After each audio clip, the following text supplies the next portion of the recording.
বাবু, মার্কেটে যাচ্ছি, কিছু টাকা দাও তো।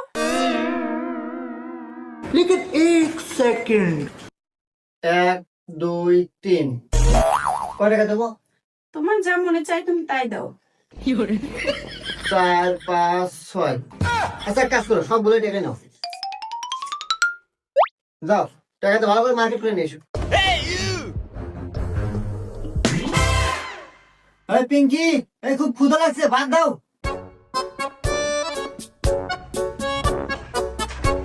আজকে তোমার পছন্দের পোলাও রান্না করছি, সাথে গরুর গোস্ত আছে, গরম গরম খাও। হ্যাঁ তাই নাকি আরে তুমি এত কিছু কিভাবে কিনলা আরে সকালবেলা যে তুমি টাকা দিলে না, ওই টাকা দিয়ে কিনছি। এই নাও গরুর গোস্ত, সিনার মাংস দিলাম, একটু কলিজা দিলাম, আর একটু দিই। হ্যাঁ, এই নাও পোলাও আছে, পোলাও পোলাও 1 চামচ 2 চামচ। তুমি